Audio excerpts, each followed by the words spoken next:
think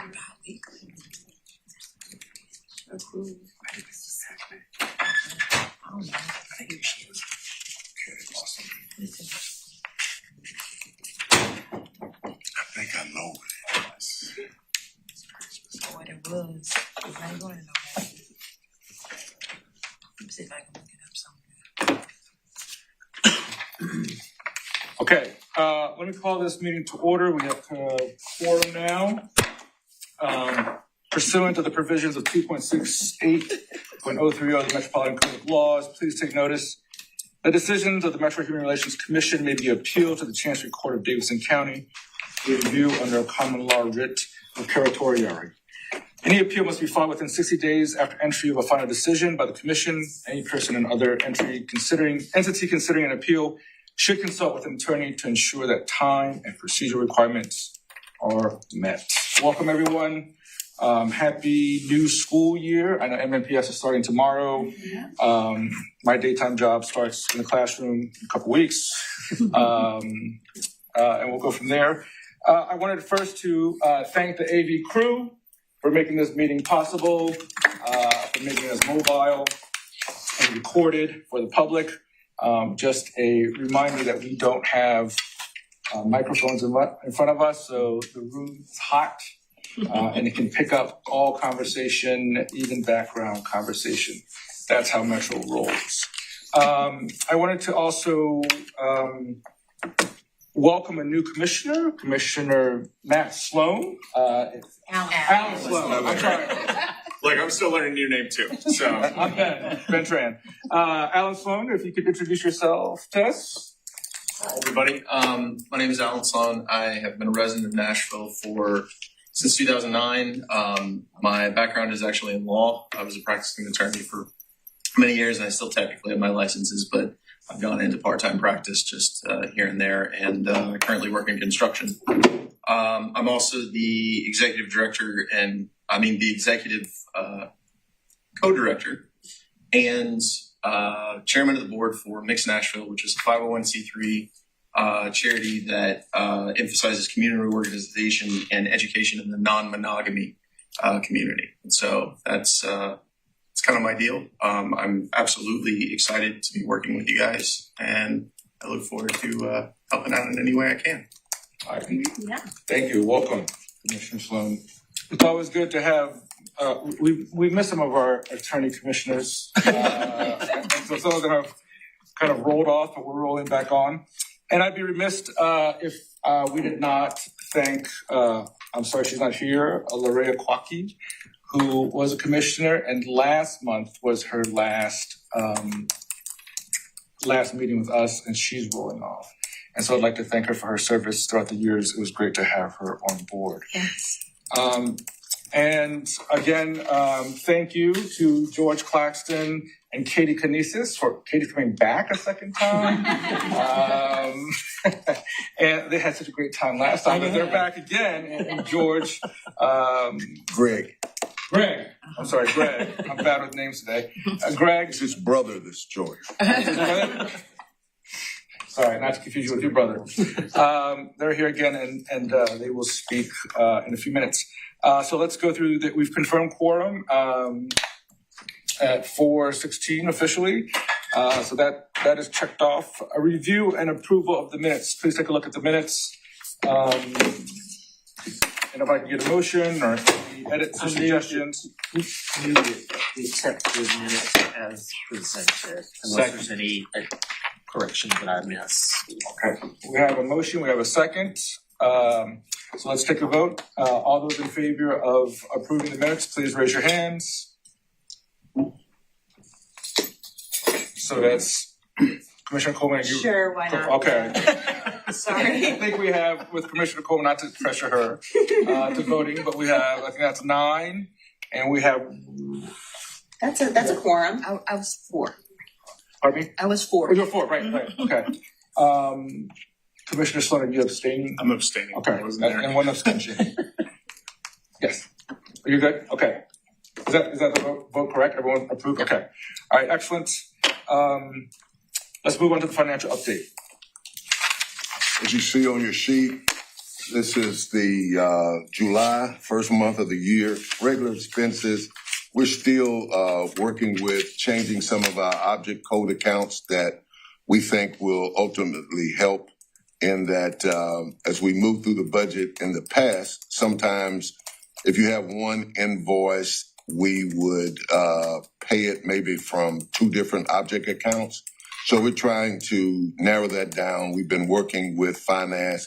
Crystal has stepped up and beginning that work. So hopefully in the next month or so, you'll see a new financial form, but the information will still be the same. A quick question. On this, just two. The regular pay and the leave pay are about the same. Is that just because of summer vacations, or why is there such a similarity between the two? It just seems a little weird. I have no answer for you as it relates to that. We've not had excessive leave. No. I know what that is. Mark Etherly resigned, and the payout of his time is probably what that is. I'm sorry. Yes. How much pay was he paid out? I have no idea. After a person separates, that's handled through HR. We don't get any, once we do our form to HR about a separation, the separation amounts are based on that person's annual sick leave and whatever. So. Okay. And is that, just to kind of go forward on that, are we ever going to have a discussion or get any information about the reasoning behind the resignation? What we just, if there's something that we could do better in that space to keep people from resigning, or with that thought process? Yeah, I think when it's appropriate, we will give a full disclosure. But no, I don't think it's something that you all can do to help people quit resigning per se. Sure. But as soon as I am able, there will be a full disclosure around. What happened with Mark? Yes. Okay. Great. I look forward to that. The other thing is the last item on the budget is this in red, the YE biweekly. What does that mean? Why don't we have a budget, some money associated with it if we're using $4,200 already in the first month for it? This seems like some type of accounting HR thing. I was not able to get an answer for that today, but make a note, Crystal, and we'll just send out a joint email on that. Okay. What that looks like, the second part of that is a fringe accrual. So I'm thinking that has something to do with the way in which they accrue fringe benefits. Okay. But not sure. That's a negative number. Yes. So it's an accrual, a reversal of an accrual. And I imagine it's probably related to Mark's departure. Yes, but we will get you definite answer on that. Okay, and if you could explain fringe accruals in that email, Okay. I don't know what you're talking about right now. Well, Metro assigns a flat percentage to each employee as fringe. So if you hire someone, irrespective of what you pay them, there's a flat fringe number that accompanies that payroll. So they don't necessarily get it. No, they don't get it. But it's kind of given to the commission to help them do their job? No. Sorry. I think it's what it does is it allows them to track payroll and payroll expenses. So it's kind of, so it's the admin Yes. cost of having a person here at the commission. Yes. Just like on here you have rent, building, and land. Okay. This is the first year that they've ever put that on our finances. Okay. The very first year that, so in our budget request, we asked for X amount of money. They said they were going to give us a certain amount of money. And then when the money came in, the numbers didn't match. And that's what it was, that they changed and they now put what our rent for the building at 152nd Avenue is on here. And then they added it to your budget only to take it out every month in your budget. Okay, interesting. Mhm. Okay, all right, those are my questions. Thank you. You're welcome. Any other questions about the budget? Thank you, Commissioner Coleman, for your attention on those details. Moving on to old business, no hit on my plate. Short report there. We held two since our last meeting at the Southeast Library and the Youth About Business over in North Nashville. Both of those events went well, even with our limited staff. We have another one coming up, which is down in the announcement section that Trustee Erica Gilmore is sponsoring on the 26th. She's not locked down the location yet, but once that comes out, we'll let you know. Okay. And again, I just want to say out loud, I appreciate the commissioners here who have been showing up over and over to be facilitators and showing up also just to be participators. Appreciate it much that you all are taking additional time to come out and support me. Yes. I do have a question about the no hate on my plate. Sorry, I'm full of questions today. I'm so proud of myself. Are we seeing different people coming, or is it just the same people at every? Oh no, it's always different people. Oh, that's great. Yes. Okay. If I may, each one is generally sponsored or requested by a specific group. Mm-hmm. So the inviting group brings its connections, basically, or extends the invitation out to the dinner to its connected network. So the common players are usually just the facilitators who've been trained to come into this space, given that one or two new who weren't there before or whatever, and then whatever commission staff is on place. But otherwise, it's generally a whole new room each time. Oh, that's great. And I'm sorry I haven't been able to make them. I put them on my calendar and then kid stuff gets in the way. Honestly, that's been my I understand that. Kid stuff. They also kid have stuff. lots of questions. You have have you met Clearly it's met not a my shipping 12-year-old, I guess. Okay. And you can bring your kids. Yes. Yes, So you that can is- bring your kids. Well, I mean, if it wasn't a program that they were like having to deal with, then Okay. yes. But it was. I think it's what was happening. But Well, kids have shown up and actually Help. brought another. Well, they've shown up and helped, but they've also the one at Adley Park. There's about 20 kids came in, and we had to shuffle. And Crystal took the kids in a room and did her own improvisation of a no hate on my plate. good job, Crystal. Good job. Provides childcare at the meeting. I will say that one turned out well, though, because we had more young outside of the really young folks, we had younger folks, sort of Yeah, young younger adults adults. and older teens at some of the other tables, which allowed for a different type of conversation in and of itself. So that was also a good one. I'm wondering just an expansion on who's being in, or who knows about this. Have we reached out to like the high schools, both private and public, about doing these within their own community? Or like I'm kind of thinking about, like I have a rising junior, and could she facilitate something at her school at Harpeth Hall with like maybe in collaboration with a school that they don't necessarily associate with, because they always associate with, let's say, NBA. I'm going to get reamed at by someone on the comments on this Zoom. I know. But maybe they do something for, since they're on the west side, maybe they do a collaboration with someone on a high school on the east side or something like that. Well, in our planning sessions with Phyllis Hildreth, Summer Ali, and Daoud, we discussed that, but we've not made any plans toward that. Okay. So yeah, that's the. If I may, I am now I'm PTSO at Hillsborough. We're going in with the freshmen going in. I'm happy to facilitate whatever's helpful, because I believe in this so deeply that one conversation at a time is helping all of us to be connected.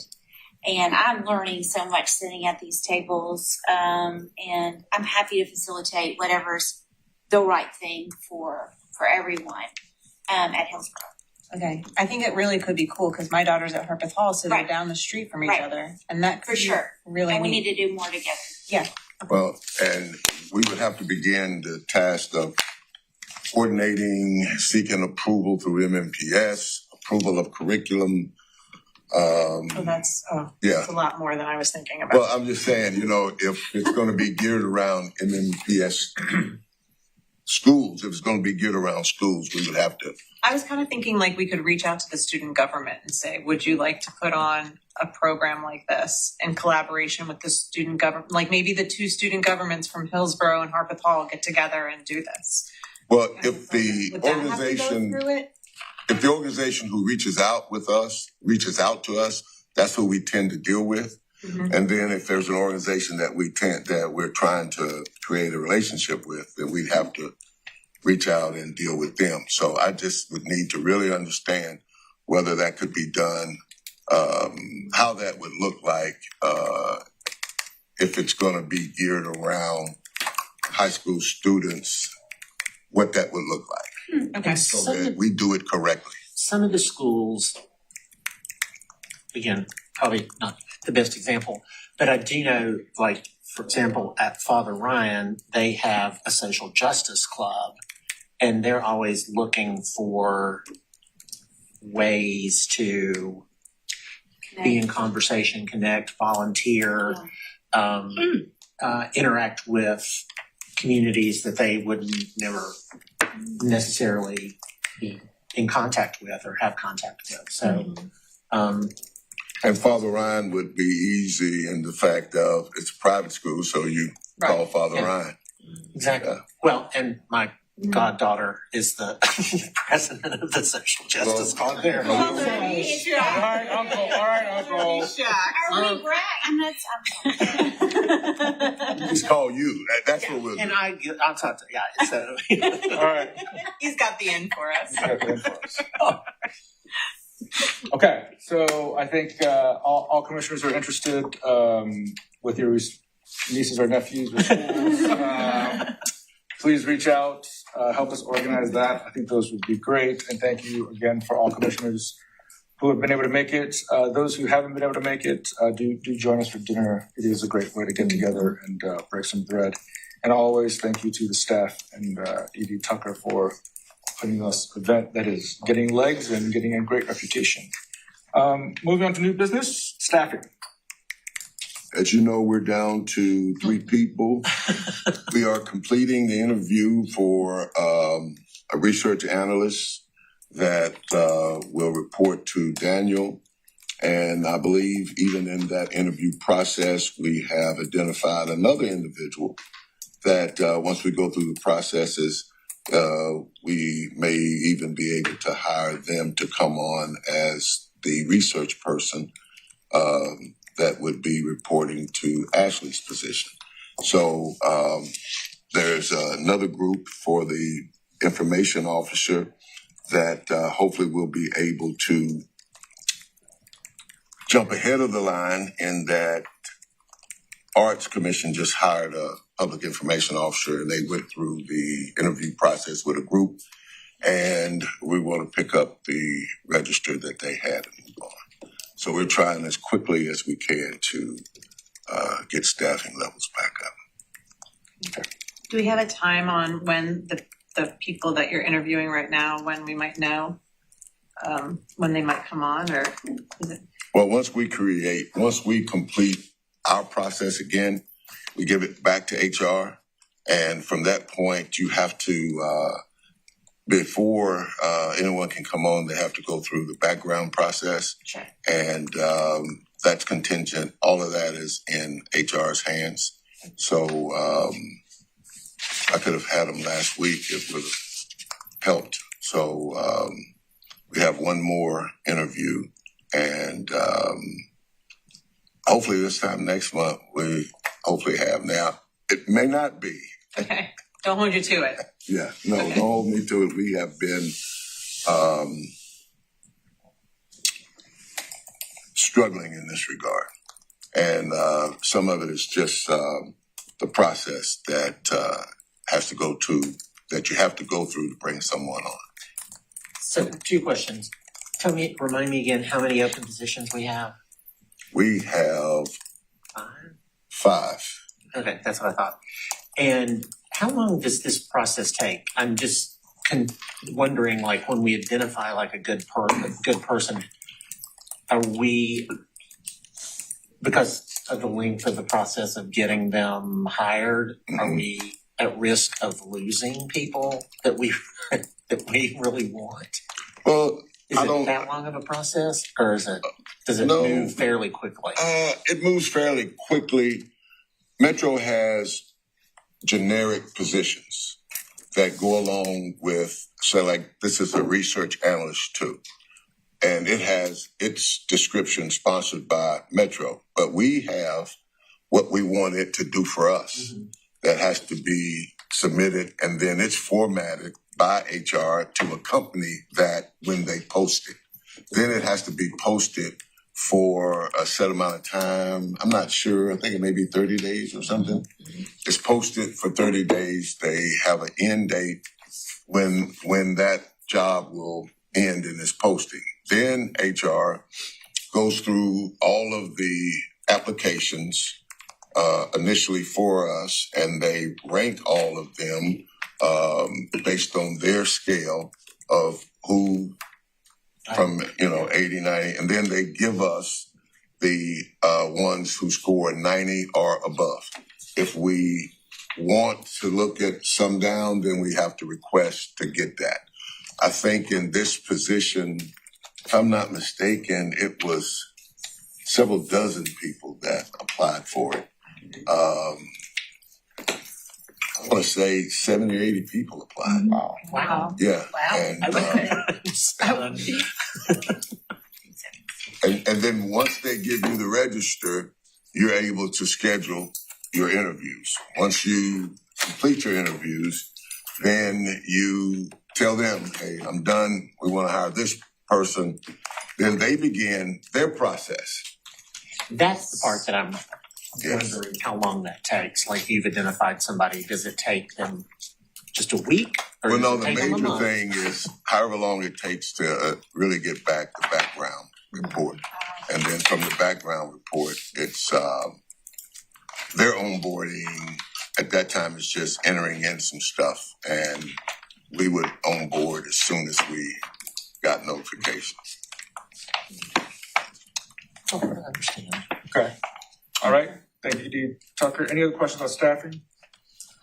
We need more power, manpower behind all this. So appreciate everyone's doing, even though we're short staffed. Yes. Procurement Standards Board nominations. Yes. Several years ago, MHRC under the former ED was successful in advocating that MHRC be able to name a person to the Procurement Standards Board. We did that, individual named Larry Turnley, who is actually up. He was our first appointee. He's actually up for reappointment, but because he has a job with Metro, actually over here, that renders him unable to take the reappointment. So I'm going to hand this off to Daniel, who will go through what we're asking you all to do.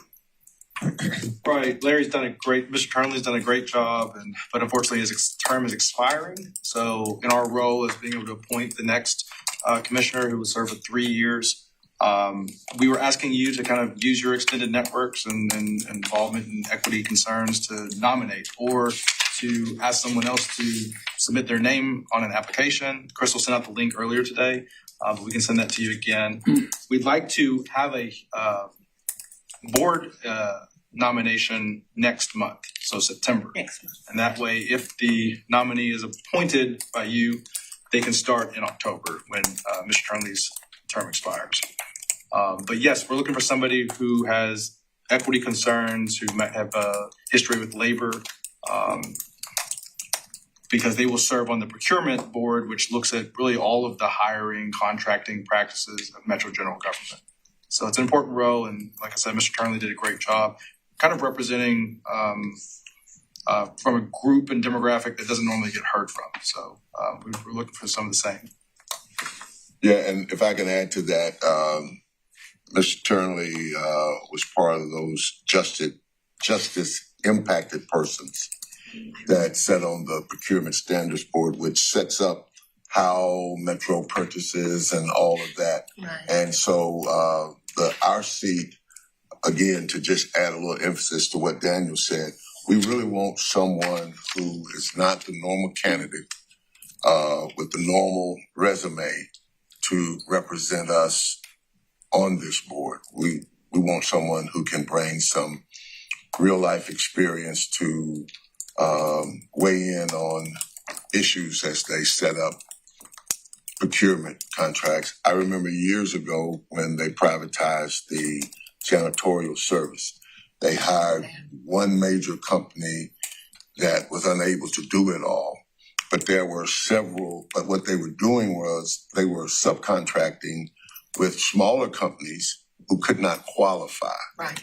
And so an effort was made at that time to try to go back and have them change those requirements that would allow a smaller janitorial service to actually take up part of that, because it really appeared that they were being exploited by the larger contractor.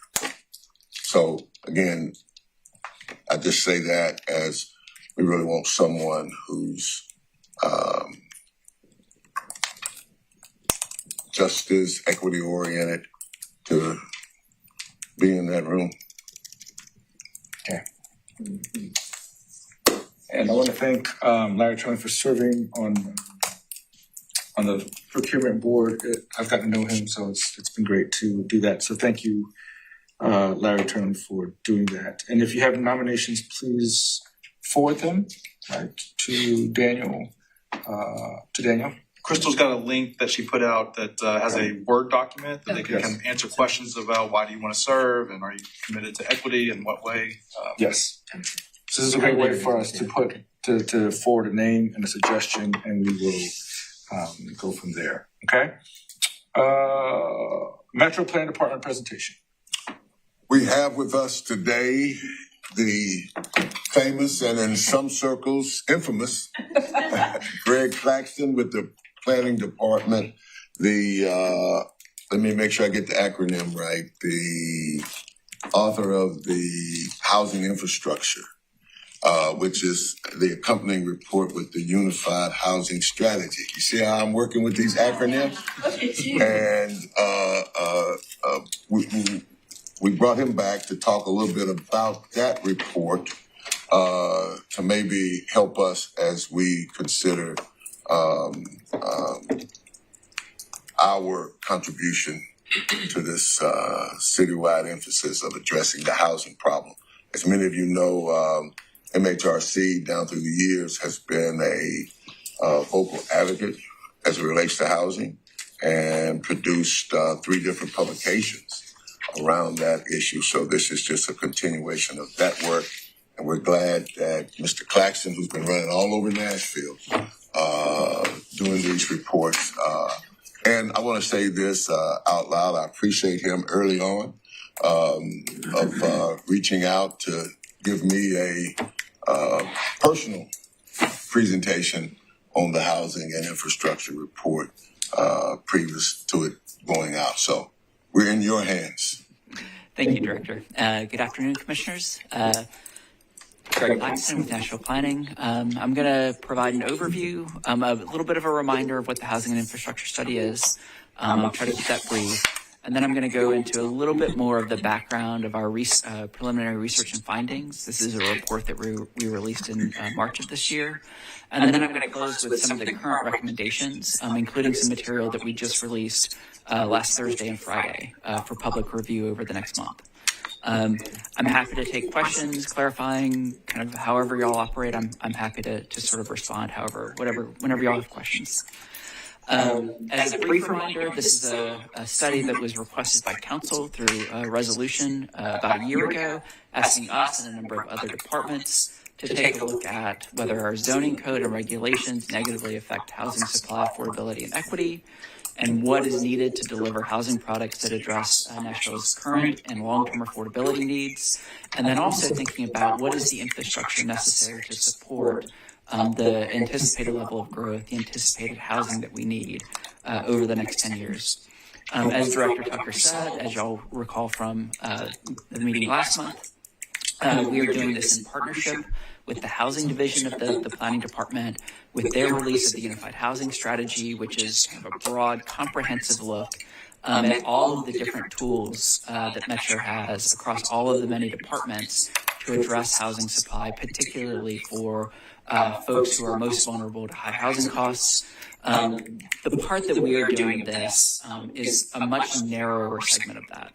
So they have a recommendation on sort of making sure we provide, like kind of as a community, the housing that Nashville needs over the next 10 years, and to evaluate the zoning policies that are needed to support that. And that is really what the housing and infrastructure study is really focused on. So I know there's a lot of discussion about specifically affordable or subsidized housing last time. That is largely the realm of the Housing Division, with one minor exception that I'm going to provide an update on towards the back end of this. So our focus here is sort of new market rate housing, how we manage that, and how we manage the effects of growth. One last bit of throat clearing before we get into the meat of the presentation, and that is kind of how we think about kind of Nashville's long-term development pattern, how we manage growth for the long term. And the core thing for us is our general plan, Nashville Next. This was first developed and adopted by the Planning Commission in 2015. It's been updated since then sporadically. It is a very large document. It's about 3,000 pages all told. But at its highest level, there are two key, main big goals that we are working towards. One is a set of guiding principles, ensuring opportunity for all, expanding accessibility, creating economic prosperity, and so on. And then our attempt to take those guiding principles and marry them to Nashville's geography, the way that we've built out our natural areas, what our road network is like, and we call that the growth and preservation concept map. And so this is laying out areas that we want to preserve. In green, you'll see our green network that includes floodplains, the park system, but also a very large set of rural areas that don't have infrastructure today. You'll see neighborhoods in yellow, where we don't expect them not to change, but they're not our growth strategy. And our growth is oriented around a series of mixed-use activity centers that are open and available to people across income levels, connected by a frequent transit system. Those are the orange blobs are the centers, the blue lines is the frequent transit system. And alongside those, it's so small that I wanted to zoom in so you can see it a little bit better. When we were developing this, we had a conversation with the community about having these transition and infill areas. And so this is as you're moving off the corridor, away from the center, a recognition that the buildings, which may be very dense on the corridor or within the center, are going to step down.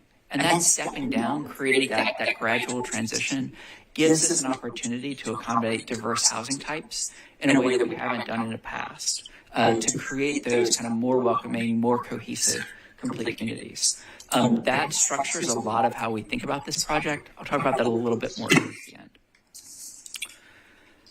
Since Nashville Next was adopted, we have grown very fast, much more quickly than we anticipated, across jobs, households, and population.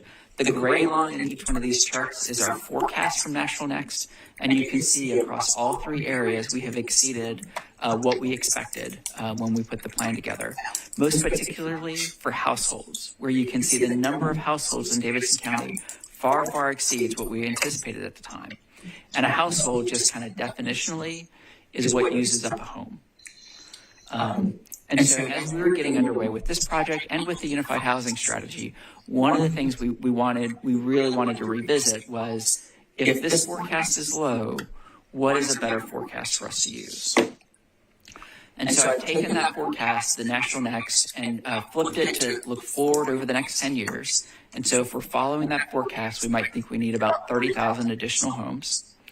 If we just follow how many units we added in Davidson County from 2010 to 2023 on average and rolled that forward 10 years, we might anticipate 70,000 additional units. From the consulting team that worked with the Housing Division on the Unified Housing Strategy, they recommended, based on kind of national economic trends applied to Nashville and the region, that we probably need to anticipate maybe 90,000 additional units. And then as we think about the sort of sources of variation, where we might be low, where we might have sort of an effective kind of people coming back into the county from the rest of the region, we're kind of thinking that we may need a buffer of maybe another 20,000. So 90,000 to 110,000 units is kind of the range that we're trying to think about in this process. Now, the last thing I'm going to show is what we think can be built under our current zoning code, under our current zoning map. And that's about 70,000 units. And so there's a shortfall there. And I think it's worth thinking about this because the shortfall is not hundreds of thousands of units. It's not 10 or 20 units either. But it's around the realm of what we've been building. So if you do this, 90,000 units over 10 years, that's 9,000 units a year. That's more than the average of the past 15 years. But it's lower than what we built 2021, 2022, and 2023. So this is achievable. Like we see this as, there are some coastal cities that this gap is very, very tough for them to close. We see this as an achievable number. But figuring out how we fill that gap is sort of the core thing that we are pursuing in this project. And as we think about closing that gap, we're thinking in terms of three different lenses to look at it through. One is abundant housing, the second is necessary infrastructure, and the third is distinctive communities. And I'm going to take each one of these in turn, starting with abundant housing. Okay, this one is going to be real wonky, but I'm going to try to walk through it very carefully. So this is looking at the number of households and the number of homes by different income levels. So if you've done work in the affordable housing space, you may have heard AMI, that's the area median income. That's usually how sort of subsidized housing is classified in terms of the percent of the area median income that it's serving. And so I'm going to zoom in just on the folks at the very lowest level of the income scale. These are folks who earn less than 30% of the area median income. The blue line up here is the number of households. The orange line is the number of homes. And you can see we have more households than homes. And so what happens is these folks have to move to kind of the next income level to afford a home. And when they do that, they become cost burdened. And when you're earning less than 30% of AMI, when you're earning what? I'm sorry, I didn't hear that word. They become cost burdened.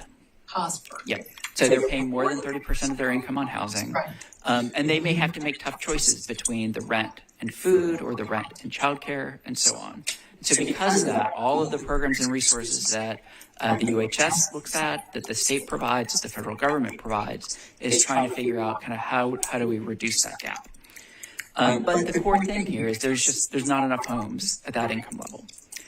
It is very tough for the market to provide those homes. You need a subsidy in some form or fashion. And even a lot of our subsidies have a lot of trouble getting down to that level of affordability, what Director Hubbard of the Housing Division calls deep affordability.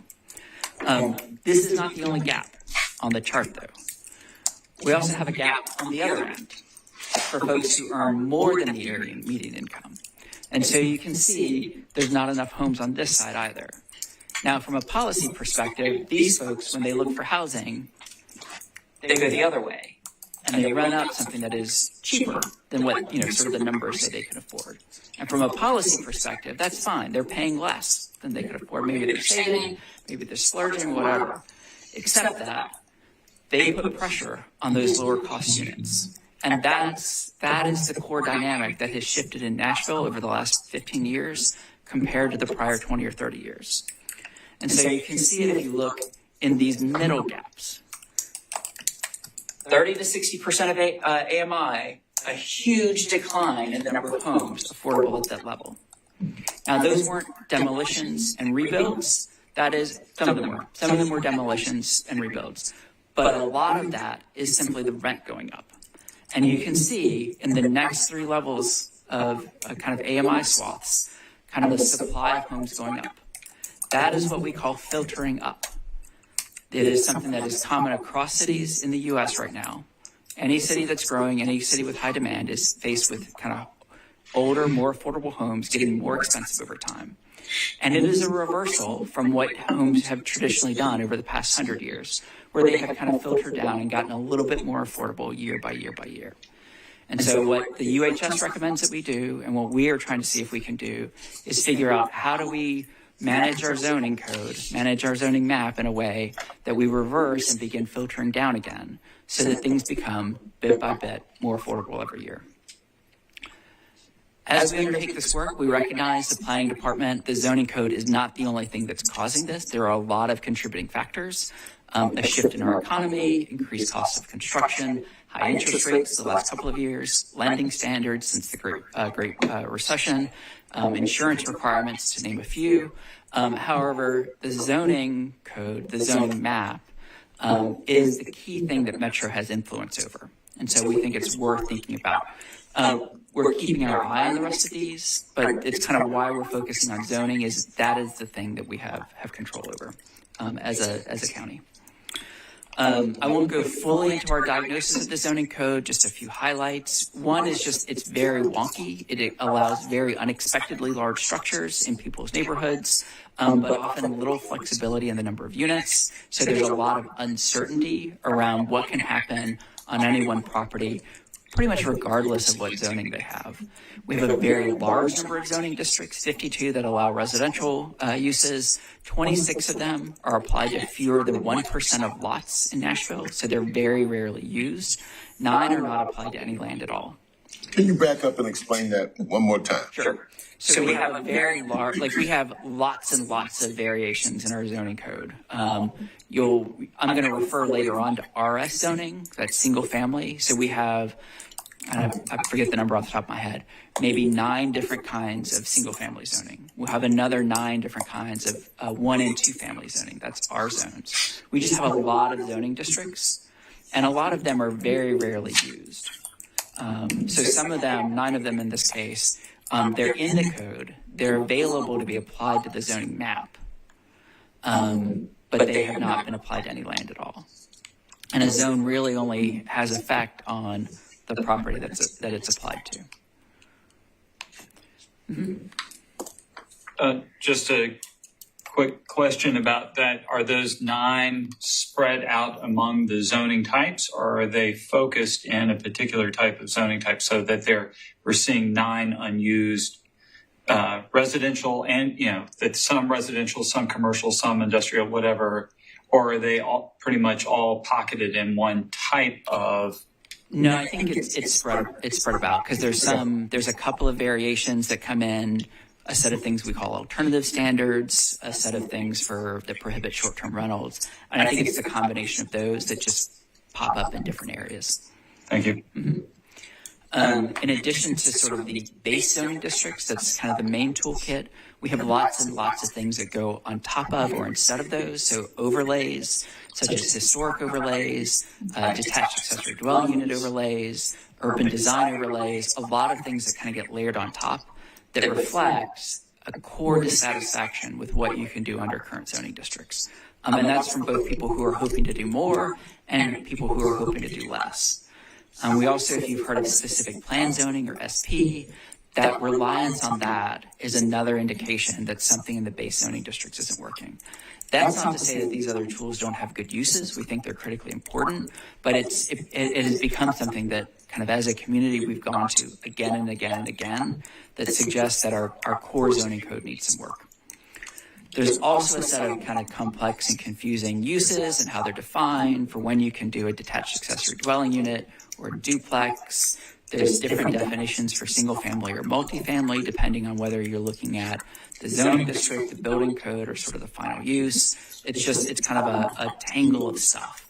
We are not going to comprehensively fix it in this, but we are proposing a few things to clean it up a little bit.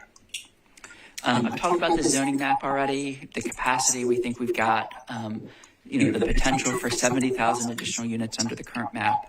One thing I'll say is that rental actually works really well under the current zoning map because of opportunities in downtown, midtown, and along our major roads, along the pikes, where we have proactively upzoned for denser multifamily housing.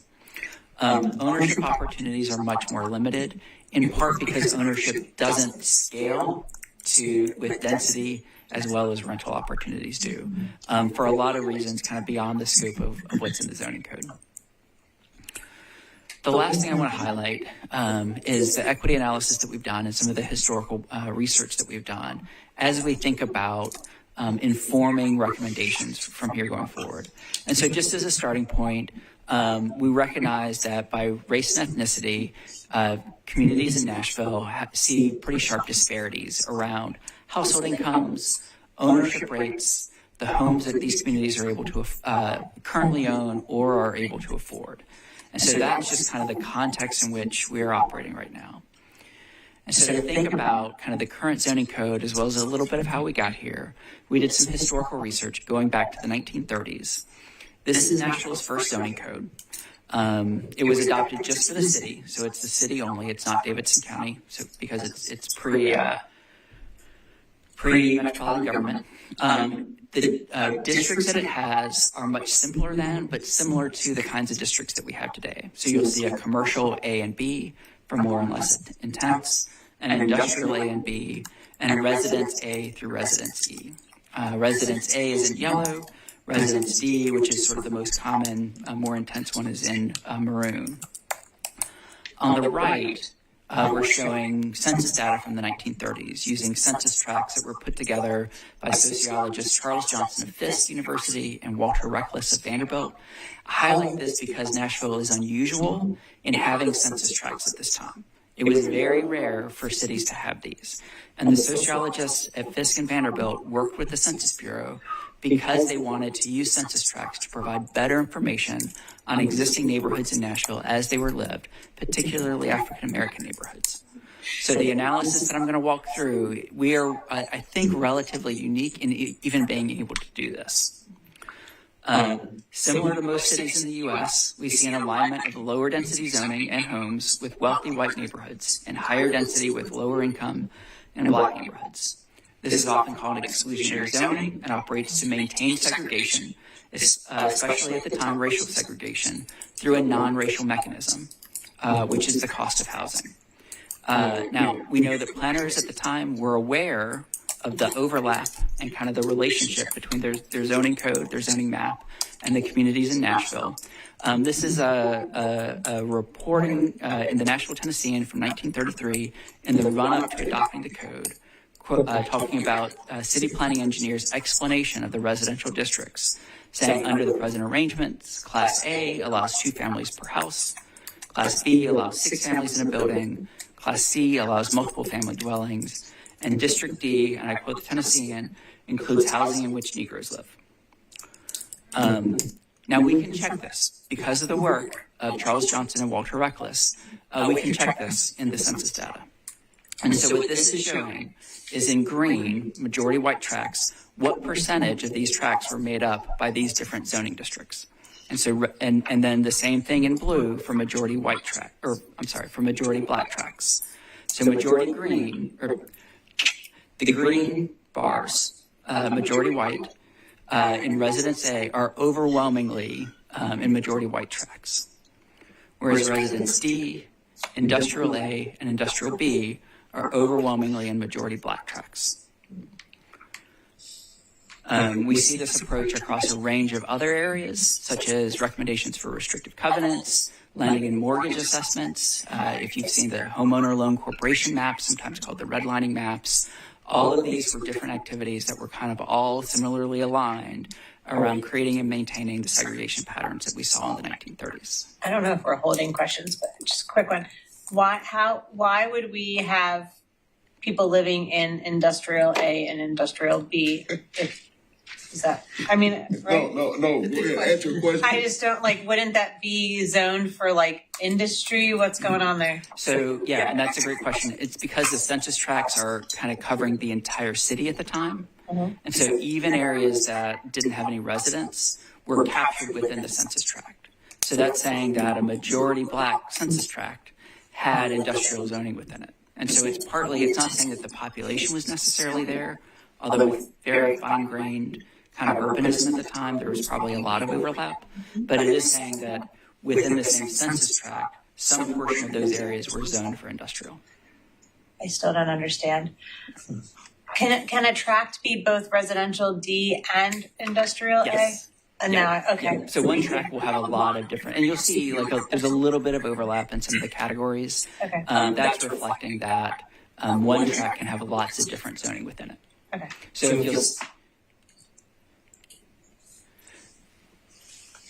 if you see kind of here, over here, there's maybe 4 different zoning districts within that. Oh, okay. Because the tracks are pretty big. So the dot one is The red lines are the track boundaries. track boundaries, but the one on the right is the industrial. What's the difference other than like dots and no dots? What are the difference between these two different maps? Sorry, this is the location of residents. For this location of white residents and the location of black residents. Okay. Based on census data. Oh. And that is just the zoning. So the bars that I showed put these together. Oh, okay. Can I, and you can correct me if this is not an apt example. Metro Center used to be the dump. Yeah. Oh, okay. When you got off the interstate to turn to go to, say, Maxwell House, that was the gate of the dump. Mm-hmm. The surrounding area was a majority black neighborhood.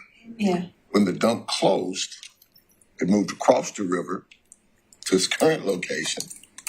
And at the time when it moved, it was a predominantly black neighborhood. So again, he's drawing the association of blacks more apt to live adjacent to industrial properties. Sure. Okay. Yeah, but that is a recent thing that all of Metro Center, even sometimes the road used to move and they refinished it over the years multiple times, but that was the dump. And I lived in North Nashville right there, Salem Town.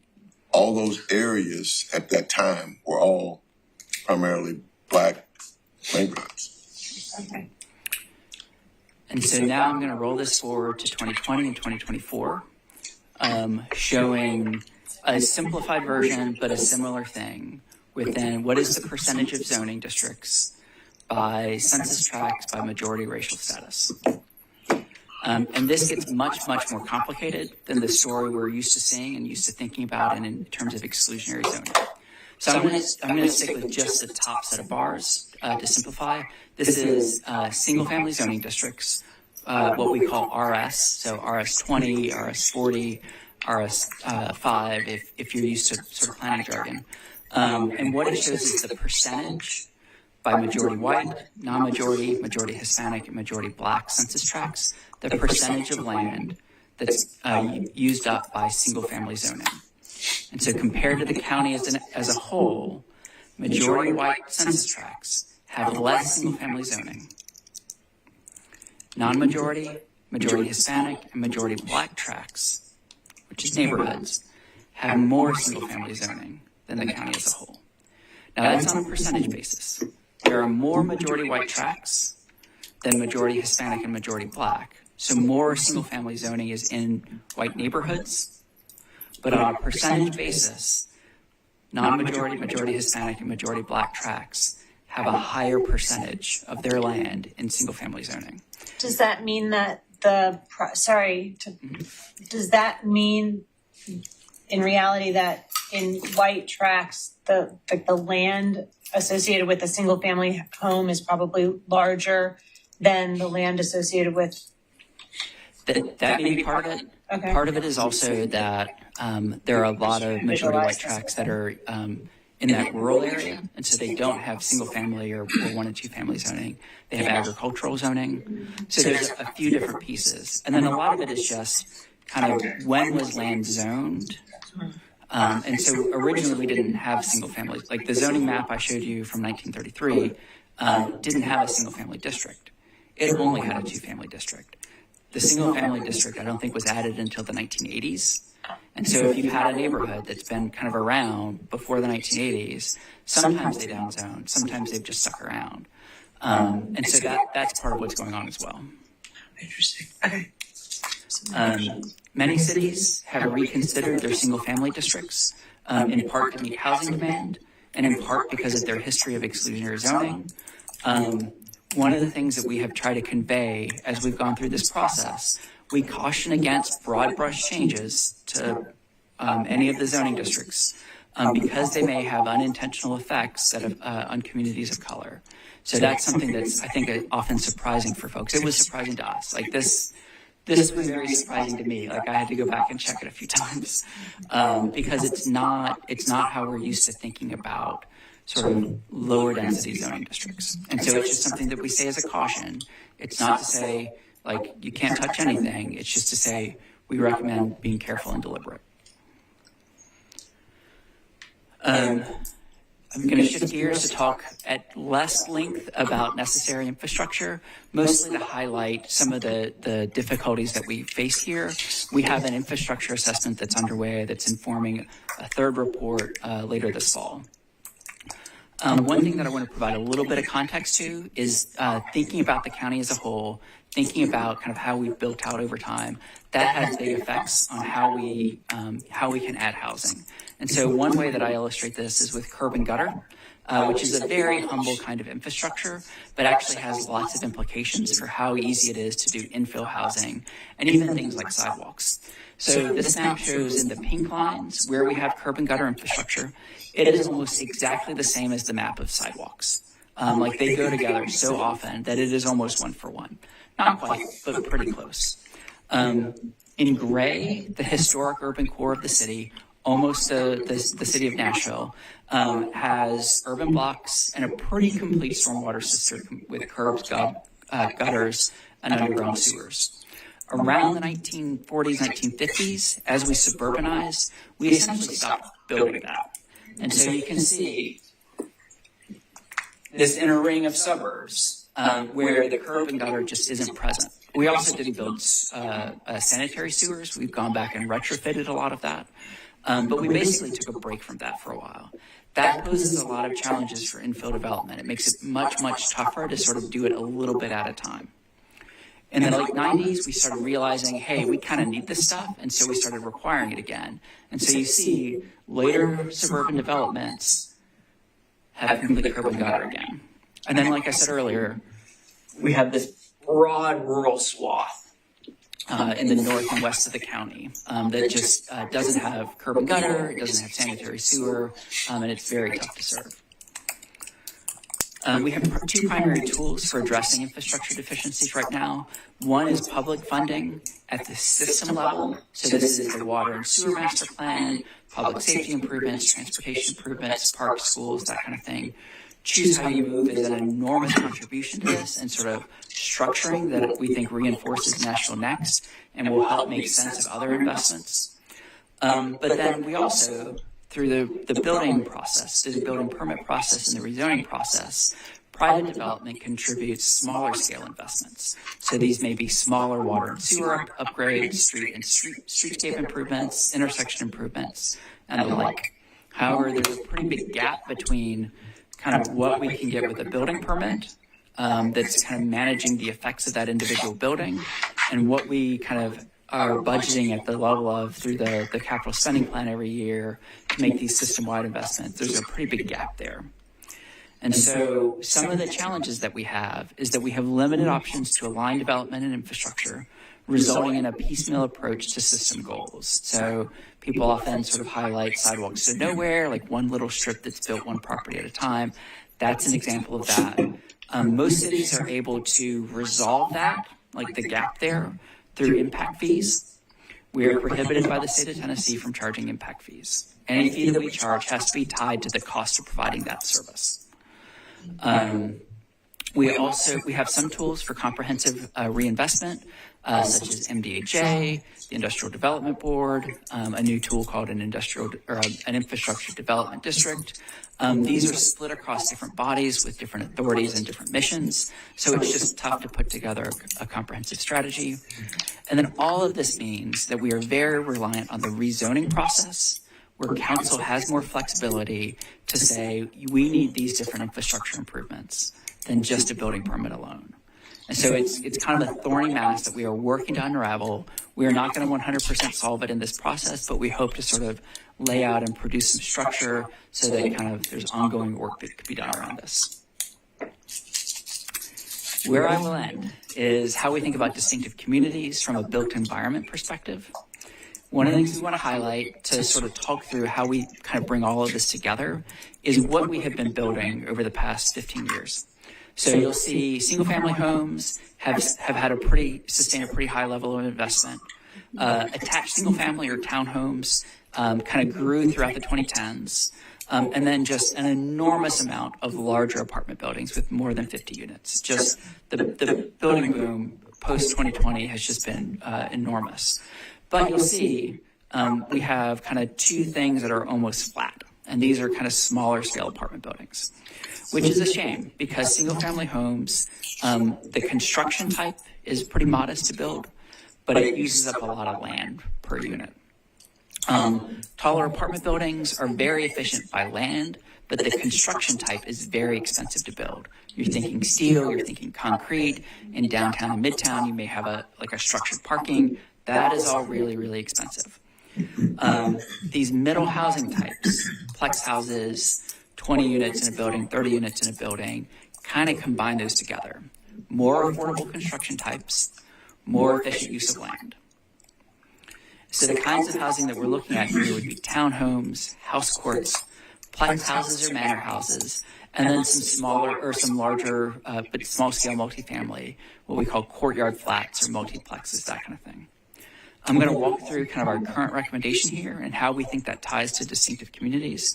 But I do want to highlight, as we are thinking about kind of how to use and how to locate middle scale housing, our approach within housing and infrastructure is to stay aligned very closely with Nashville Next and to think about those transition and infill areas so that you've got along a corridor, along a bunch of corridors, along a bunch of centers, a little bit of space where we open up the opportunity for these, taking advantage of the infrastructure that's available, building complete communities close to our centers and our transit corridors.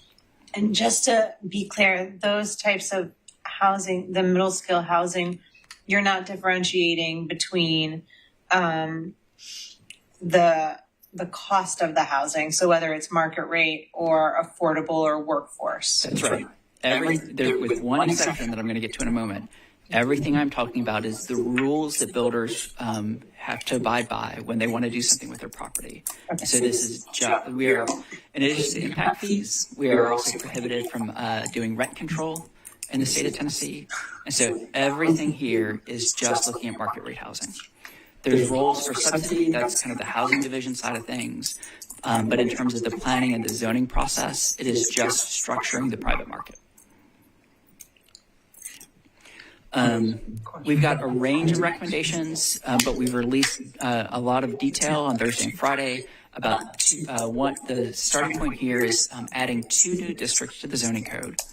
And the idea is to calibrate these so that they produce more predictable for builders, more predictable for neighbors, middle scale housing. And so one we're calling residential neighborhood. And this is kind of development on the scale of a house. Recognizing that in Nashville today, sometimes new houses are very big. The other, what we're calling residential limited, includes all of those, but also includes those denser types, such as the multiplexes, the courtyard flats, and in some cases, low-rise flats. But how is adding in more zones making this less complicated? Yeah, great question. There are some later phases where we're looking to simplify. So I mentioned earlier, we've got an alternative set of standards. We're looking to sort of consolidate to one set of standards. We're looking to simplify the rules for duplexes as well as detached accessory dwelling units.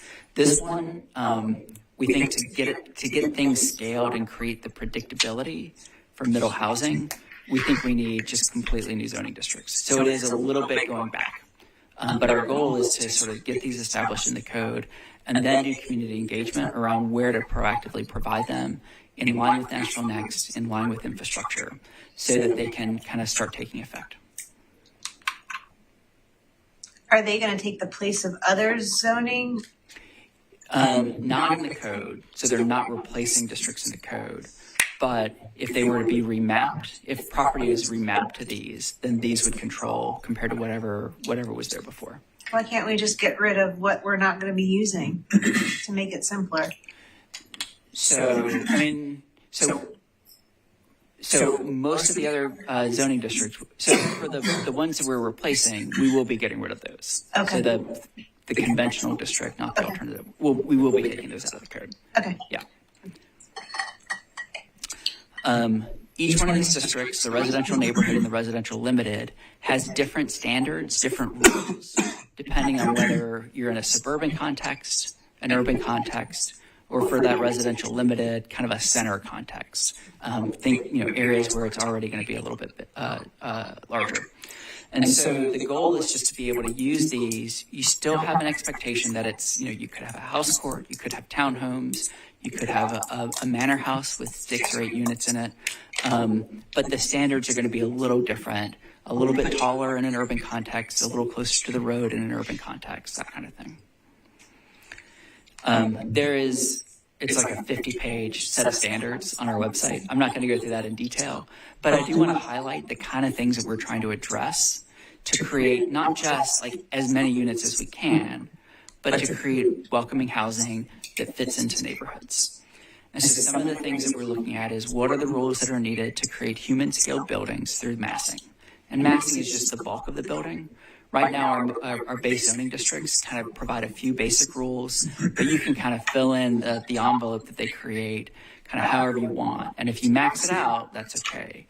Here, we're trying to give a lot more guidance in terms of the form, the massing, how it sits on the lot, that kind of thing. One of the things we want to do is recognize that when you're putting a new home or a set of homes, the way that it engages with the public realm is really important to creating and sustaining kind of neighborhood character. And so we'll have requirements for how the buildings face the public realm through what we call frontages. So these are different kinds of porches, dooryards, stoops, that kind of thing, to make sure that each building kind of has a face that it presents to the public. Sorry, I have so many questions, but from an equity standpoint, and I know that that's not what planning is supposed to be focusing on, but that's something that we're supposed to be focusing on. In my personal experience, this kind of reminds me of a historical zone, which my home is under. And because of the historical zone, it just cost a lot more to build my house than it would have if we weren't under the historical zone. So if we're talking about putting these 2 new zonings into the code, and they're going to have these types of directions in them, they're going to increase the costs, which will decrease the ability to create equity in these neighborhoods. So it feels like we're creating zones that are going to just do exactly the opposite of what we're looking to do in the city. So I don't understand. Yeah, it's a great question. I think what I would differentiate on 2 points from our current historic or neighborhood conservation districts. One is that I think the level of detail that we get into will be less than what the historic districts do. Okay. So the bar is just a little bit lower. But it's I think it's fair to point out, hey, there are different things in here that are going to increase the cost of housing. And I think one of the things we're trying to shift to is to get away from any one parcel. You absolutely have to maximize the number of units on it. Like, I think that is the current logic, and it's driven by scarcity. Like, there's only so many land parcels where you can do kind of multifamily construction, and so you've got to get as much in there. And when developers come to the planning commission and ask for a zone change, they've got to ask for everything they think they can possibly get in case it gets whittled down. And so our hope is that if we can kind of identify enough areas, again, in line with Nashville Next, that it will take the pressure off, maximize every single thing. Okay. And then we can have a little bit of breathing room to get the better form. And then we address the cost by allowing flexibility in the number of units.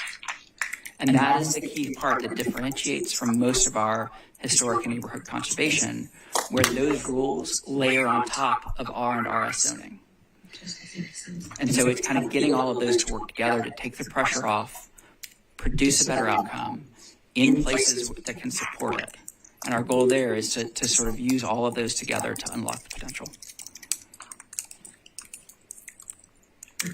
And then the last piece is ensuring some amount of private or common open space. Something a little bit more than just like the setbacks, which again, if you're trying to maximize everything you can do on a property, the setbacks is kind of what's left.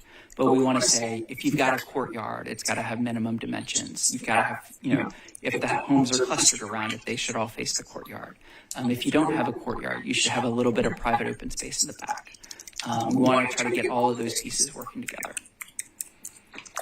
I do have a slide, I can come back to it later. We've done economic feasibility modeling compared to kind of what's being built conventionally in Nashville today. Oh, that would make me feel so much better about what you just showed me. I kept it. I hope I kept it. Here it is. So on the ownership side, home prices are reduced by $200,000 to $344,000 per home. The attainability level, like the income that you need to afford it, is still very high. 230% of the area median income.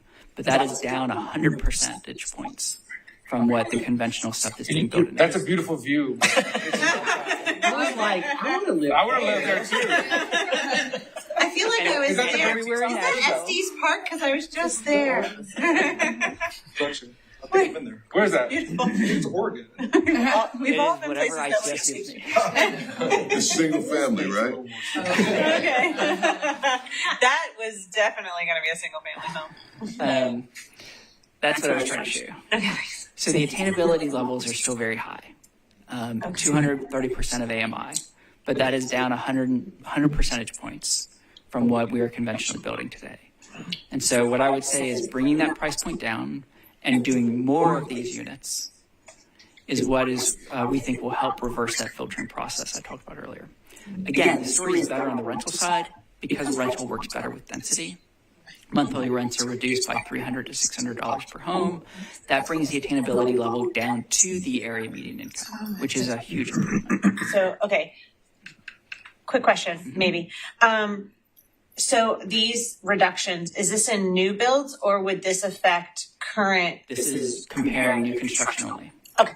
Yeah, because that's kind of where the change happens with a shift in zoning. Right. Yeah, but the goal is, again, more units at a lower price point in the right places reduces the pressure for increasing costs. And that's something we've seen evidence of in other cities that have done citywide changes like Minneapolis or more targeted changes like Seattle that had kind of opened up a little bit of area for townhomes in the late 1990s.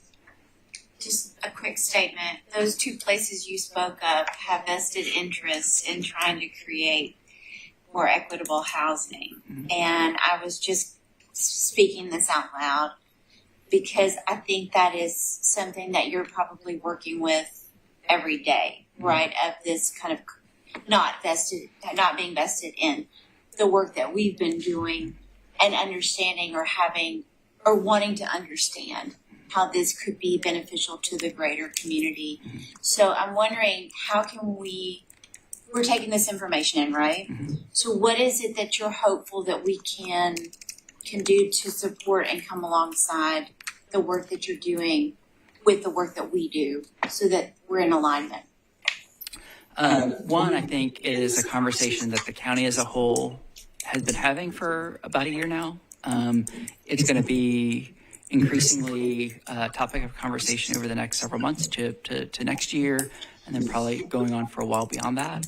I think trying to think through how these pieces fit together, the subsidy side, sort of specific affordability, the programmatic side, but also thinking through kind of what is the role of private development, especially in a state like Tennessee, where we have severe limitations on what we can require of it.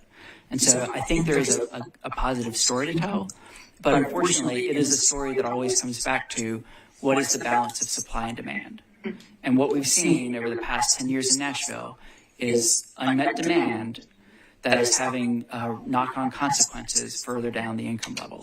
And so the way that we kind of bring those greater into alignment, that is what we are working on. That's what we're trying to think through. Not just the zoning piece, not just the infrastructure that you've got to have to support it, like the water and sewer, but we're also thinking about grocery store access, park access, access to banks and childcare, that kind of thing. And so, like, there's kind of two things you can do with that. One is if you've got an area that is underserved by a park, you can identify that through, plan and play or, council member initiative to say, hey, we need a new park here. The other thing that you can do is if you've got an area with a very high access to park space, you can say, hey, dense housing and high access to park space go great together. So let's kind of identify where are the opportunities on the zoning side for that kind of thing. And so I think it's trying to put all of these things into conversation with one another as a regular routine part of managing and planning and thinking about the long term. And I think that is something that we certainly do, but I think that's also something y'all do. I just wanted to ask, what kind of market strength did you base this analysis off of? I've noticed the disclaimer at the bottom that says the magistrate, because what caught me was I don't understand how a rental market would drop $300 to $600 per home when, if the market is that you could get this much, private, it's the private capitalism kind of. Yeah, so it's sort of what is the feasible rent that you would need to charge in a given area based on sort of the construction costs, the land prices, and what comparable rents are in the area. But not necessarily what they might charge. Sure. No. Yeah. Okay. Yeah. Just making sure. Yeah. Now, when we talk about sort of the strength of markets, there's kind of two pieces. On the ownership side, it's mostly looking at, I want to say, the price per square foot for recent sales. On the rental side, it's the rent per square foot, I believe. And we have that looked at by zip code. So we can sort of drop in and say, in this zip code, this one product is feasible. In this zip code, this is not feasible. So. Oh, yeah. Sorry. A couple things. Just say quickly again, I'll restate my concern from last time that a lot of this is not just it is the balance of the marketplace and some of these other forces. It is also, I'm hearing loud and clear yet again, the challenge between what we would like to do here and the forces beyond us at the state level that are controlling a lot of this or limiting our ability to change some of this. So I just got to put that on the table again, because I'm not hearing any more. Not saying that you have the answer to that. I'm not hearing any more answer to that. And I think that that's concerning, that is going to continue to be a very real and very big challenge on any of these changes. The second thing is that I know that some reports came out recently too, talking about that there is a pretty big difference between rental costs and ownership costs in the city. However, even with these changes of slightly less totally out of my reach than it was before, but still way out of most renters' reaches. And then, to your point, a marketplace that disempowers renters, Yes. Makes them more susceptible both to the marketplace, the building owners, and also those powers beyond our control, which don't allow us to control the first two things. I wonder exactly how even these changes to the rental side put renters in any better position to move into ownership side. And that's tied with, so there's that. And then last but not least, way back at the beginning of this, you talked about households as being those which occupied a home.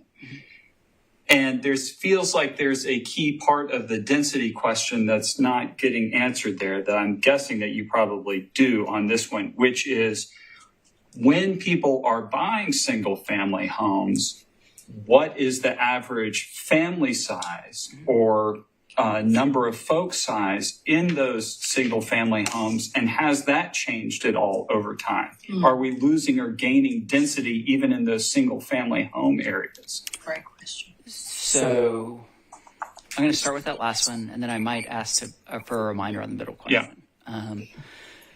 So I haven't looked at it by ownership versus rental, but I will say that the average household size in Nashville hit its lowest point ever in 2023. So from the 1960s, it declined pretty steadily until the Great Recession. After the Great Recession, it bumped up a little bit. And so you may have heard a lot of talk about kind of adult children moving back in with parents, that kind of thing. It started creeping back down, and then post-pandemic, it dropped again. And it is at its lowest level for as far back as we have census data. And so for the same population, like even if we weren't growing, with that alone, we would need more housing. Now, some of the questions is like the accessibility of the homeownership market. Is that prohibiting family formation? Like that gets way beyond what I'm able to do. But we recognize that that's like part of the dynamism of the housing market. Is it's not just people deciding I need my own place, but it's also the people sort of forming families, looking for larger places, looking for an ownership opportunity, and what is their ability to do that? Well, and that's my second. So that middle question goes exactly to what you're pointing out, right? Which is if home ownership does have any correlation with the desire, the ability, the thinking about increasing the family size, but it's still staying, that type of living space is still staying in the realm of the 230% of AMI inaccessible for folks, then we do have kind of a foundational problem there in that we're not changing the density of some of our key areas that we're trying to rezone, it feels like. So I think that the thing that sort of squares that to my mind is new construction is always just a very small part of the housing market. And so most of the opportunity that gets opened up isn't what is newly built, it's all of the existing housing stock. And so our existing housing stock, as the ownership opportunities have gotten more and more expensive, more and more people are getting locked out. And so by taking the pressure off, by allowing kind of higher income households to go into these new construction areas, providing enough for them to go into, that takes the pressure off of that older, more affordable housing stock for folks who earn below 230% of AMI.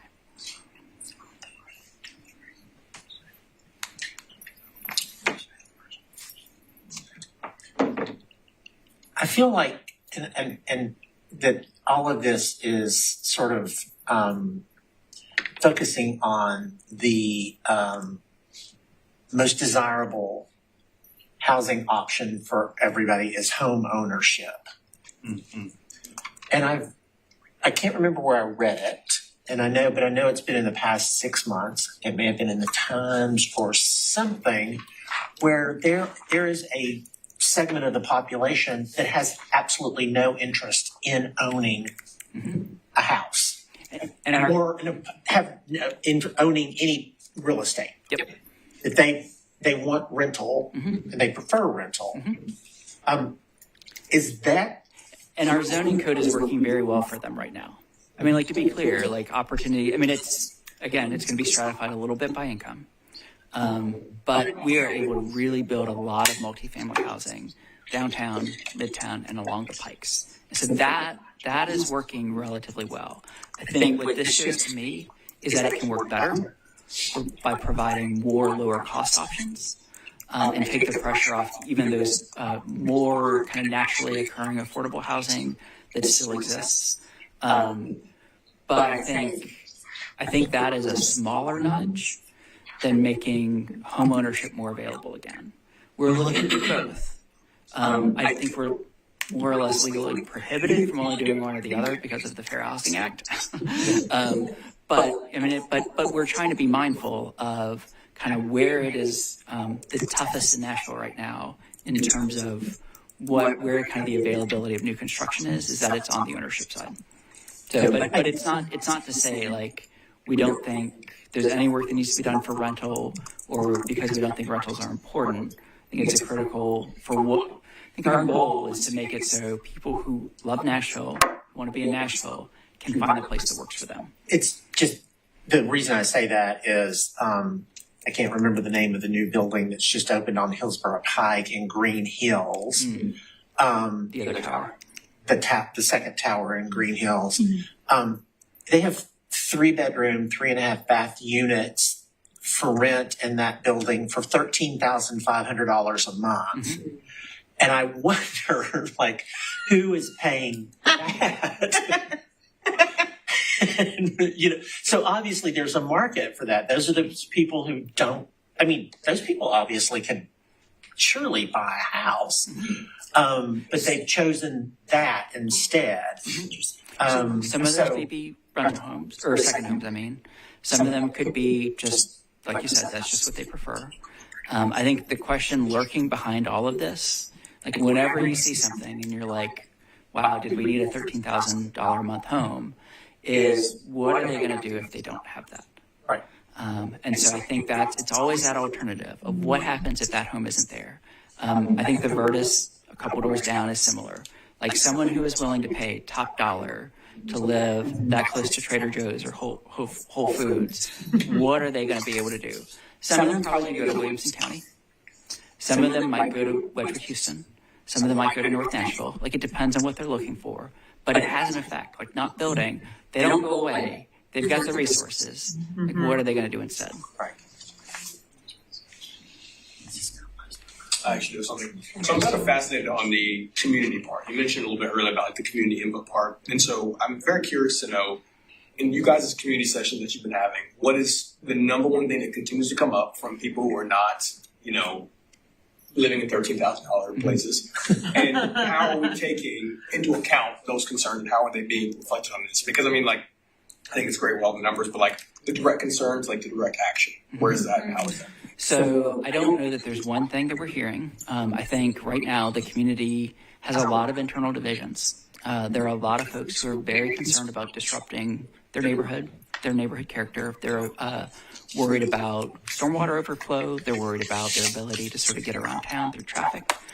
There's a lot of folks who are very concerned about the affordability crisis that we're having and are worried that we are, I think to the Commissioner's point earlier about the sort of the rules and conditions that we're looking at here, that we are sort of doing too much, too little, that we're staying too close to corridors, or we're only putting kind of vulnerable, mostly renting households directly on the corridor where we have a lot of traffic and air pollution. So I think there's a lot of different pieces. And what we are trying to do is kind of bring folks together, make sure they're hearing one another. Because it's easy for them to like one-on-one come and yell at me for a little while. That's great. I'm happy to do it. But it's better for them to hear, it is not just developers saying that there's a market for cottage courts.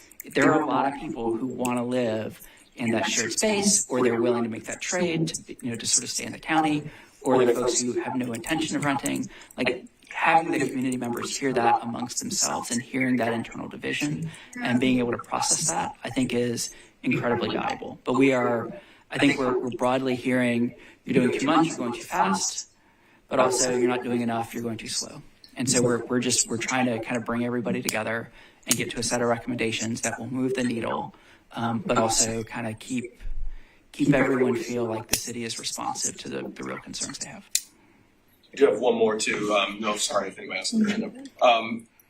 Going real fast, I should have asked it earlier. When you talk about infrastructure and the funding for that, can you explain the Choose How You Move program? Like, what is that direct going to when it comes to infrastructure? Yeah. So the transit referendum, Choose How You Move, kind of laid out a program of improvements, mostly but not exclusively along kind of our highest capacity transit corridors, what they call all access corridors. This would be like Murfreesboro, Gallatin, Charlotte Pike, that kind of thing, but also a set of frequent transit corridors that get a little bit more expansive, as well as a range of safety and just pure mobility improvements around sort of improved signalization. It is very closely aligned with Nashville Next. Like that is more or less a huge effort to implement the vision of Nashville Next. And so we are looking at, and I've lost where I was going with that now. And so like there's a huge mobility investment that we're going to make over the next 15 years to implement Choose How You Move. And I think having that to sort of anchor and say, yes, we're building corridors, we're doing these centers, I think that will get out and sort of become part of the culture of metro departments in Nashville and shape how they think about their own capital plans in a way that like alignment with Nashville Next, like all of them were kind of looking back to the plan and doing that, whether it's the parks plan or libraries plan, but it really anchors everything and I think gives the opportunity to tie it together for additional future capital planning or capital decisions. Thank you. Okay. I just wanted to make an announcement that we will come together. Commissioners and Daniel and Davey are working on a report. They're setting up, reading this, having conversations with people. And we're going to form a housing committee to help with the report, to put input. If you have interest, background, experience with housing, thinking about housing, working with housing, reach out to us. Reach out to me, reach out to Crystal, let Crystal know, and then she can relay those to me, and we will form a committee to help alleviate some of the heavy lifting with the report. But I want to thank Greg Claxton from planning. Can I highlight two things before I go? First is something I promised, and I apologize for not getting there. There is information in the draft that we released on a voluntary attainable housing incentive. This is a new tool by the state. This is where we get to the affordable piece, where we can offer a bonus, mostly additional height, in exchange for a percentage of affordable units. And so right now it's setting up the program and adding it as part of the RL, that residential limited district. There's more details on that. There's a one-pager, I think, on our website for more information. And then I mentioned earlier, we've got about a month of review opportunities. The drafts are out. We've already had people sign up. There are in-person review opportunities and virtual review opportunities. We're eager to hear what people think because it is pretty different from what we've done in the past, but we think it's a good opportunity. Thank you so much for your time this afternoon. My question always, how are you, these opportunities for people to comment, how are you engaging with the community to make sure that you're getting and reaching every possible racial, ethnic, economic, social status? How are you making sure that it's just not flooded with a bunch of people, but it's going to be to their advantage?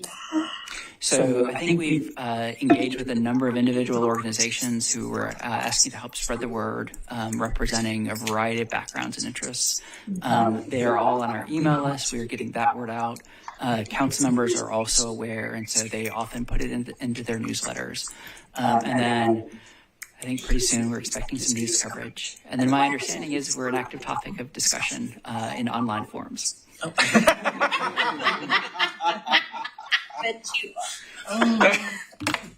That was said with a lot of Let your subreddit heart delight. Yes. It's like, thank you. Thank you very much.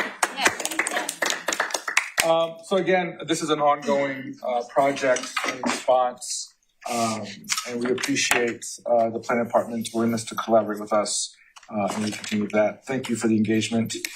Let's move on to the announcements. New commissioner orientation, Crystal.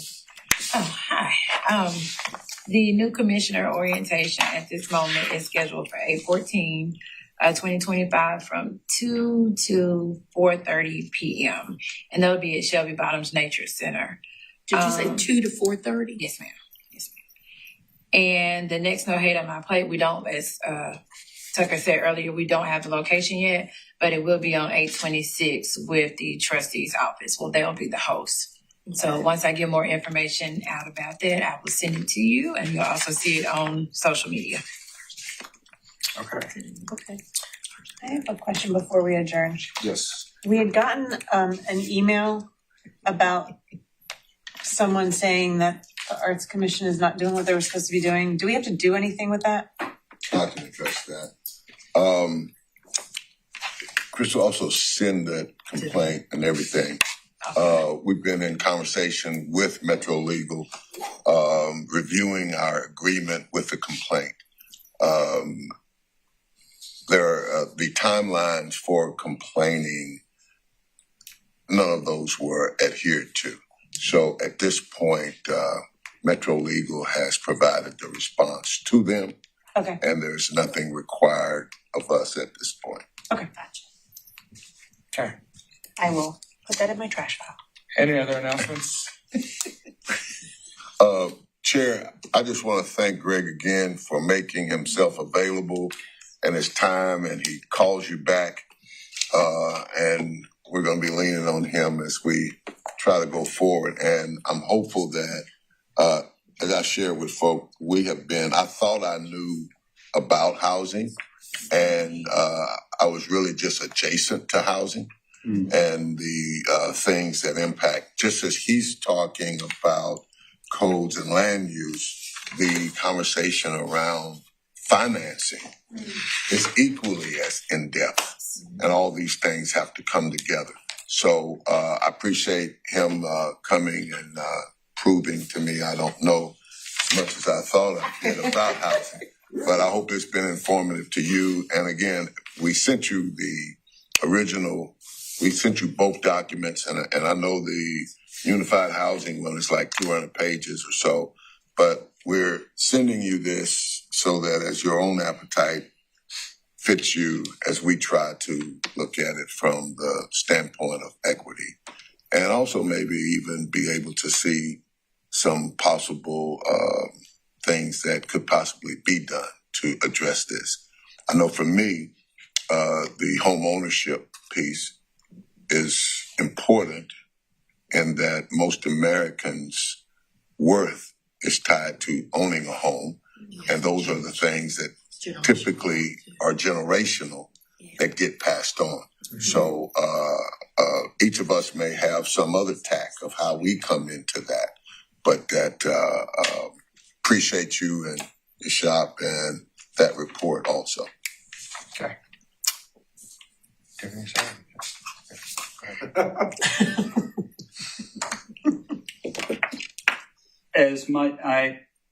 While we talked a lot this meeting, the last meeting, about how much we are trying to make our streets, our city, an equitable place, a place that is actively working to undo some of the historic patterns of our past that were intentional.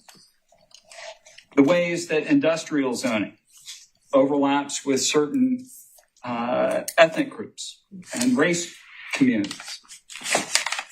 We are now taking that type of environmental racism, we are taking that type of concern, and we're doing it underground. Murfreesboro Pike, as was noted, has a lot of Black and brown folks that live up and down it in the neighborhoods adjacent to it. And our state-ordered construction project is going to go directly under that street. Right under it. The impacts that we are trying to get away from are being perpetuated by the powers that continue to impose themselves on what we want to do in this city. And the more that presses in on us from the outside, the more rapaciously they act towards this city, the more it becomes incumbent upon us to do our damnedest to push back. Yeah. To say that what we want for us is a place of broader embrace, is a place that living spaces and dwelling spaces and business spaces that are more equitable. And as we try to implement an infrastructure plan that helps that, and then to have moves made beyond our control that serve that plan not one iota is absolutely repugnant to me. And I appreciate the questions that are coming before this board, the people that are coming before this board, and the work that we're doing here to try to say that this is not the place for that type of inequity, hard baked into our zoning and hard baked into the very ground upon which we walk. And I hope that we are able to continue to do good, necessary, tough work to resist those forces as they try to force themselves upon us. And that's what I've got. Thank you. Thank you. Okay. Thank you. Motion to adjourn. Ocean. Second. All those in favor? Aye. We adjourn. Thank you. Thank you, Commissioners. So.